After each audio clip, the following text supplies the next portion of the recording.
মানে এটা ছ'চিয়েল মিডিয়াৰ বস্তু মানে আমাৰ মানে এইখিনি আহিব লাগে মানে আমাৰতো বহুত বুজাবুজি হ'ব লাগে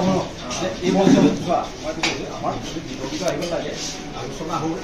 মানে কি এইটো এটা স্পষ্টীকৰণ দিলে আমাৰ চব আছেতো গতিকে কেলে আজি এইটো দিবলগীয়া আহিছে তেখেতে ক'ব সেইখিনি ক'ব এতিয়া জনা শুনা মানুহে গতিকে ক'ব ক'বলৈ ছ'চিয়েল মিডিয়াৰ এটা পষ্ট ভাইৰেল হৈ আছিলে সেইকেইদিনত আপোনালোকে গম পাইছে সেই পষ্টটোৰ ওপৰত বিভিন্ন ধৰণৰ কমেণ্ট আহি আছিলে তেওঁ যিখন পিছত মানে তেওঁ যিখন এপলজি হেৰি দিছিলে তাৰ ওপৰত কমেণ্ট আহি আছিলে তাৰপিছত নানা হেৰিয়ে মোৰ মানে যিখন নলগা কমেণ্ট এটা মই দি দিলোঁ তাৰ কাৰণে মই তেওঁৰ পৰা ক্ষমা খুজি কথাটো মই ভাল লাগে আজিৰ পৰা আমাৰ কিন্তু আজিৰ পৰা আমাৰ লগত আমাৰ হেৰি কি বুলি কয় দুগৰাকী সন্থা ৰাজ্যিক আমাৰ মাজত তেনেকুৱা সংঘাত নহয় আপোনালোকৰ এণ্ডৰ পৰা নকৰিব আমাৰ এণ্ডৰ পৰা আমি কৰিব নিদিওঁ আমিতো আমি তাহাঁতি কেতিয়া হেৰি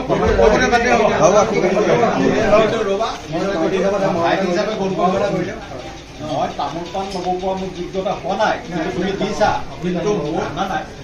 মোৰ ঊৰ্ধ্বতন কৰ্তৃপক্ষ মোৰ এছ'চিয়েশ্যন আছে ৰ'বা তুমি দিছা ঠিকে মই গ্ৰহণ কৰিছোঁ কিন্তু মই মোৰ কাৰণ বস্তুটো এছ'চিয়েশ্যনৰ নিচিনা জড়িত মোৰ এছ'চিয়েশ্যন জড়িত কাৰণ আমাৰ এছ'চিয়েশ্যনে যিটো কয় আমি সেইটো ফ'ল' কৰোঁ কিন্তু সেইকাৰণে আমি সেই আদৰ্শটো ৰক্ষা কৰিছোঁ তুমি তামোল পাণ দিবলৈ আহিছা মই কিন্তু তামোল পাণ গ্ৰহণ কৰিছোঁ কিন্তু তুমি মোৰ এছ'চিয়েশ্যনৰ প্ৰেচিডেণ্ট ছেক্ৰেটাৰী আমাৰ ছেক্ৰেটাৰী ছাৰ আহক প্ৰেচিডেণ্ট ছাৰ আহক মোৰ হৈ পেলাই আপোনালোকে তামোল পাণটো গ্ৰহণ কৰক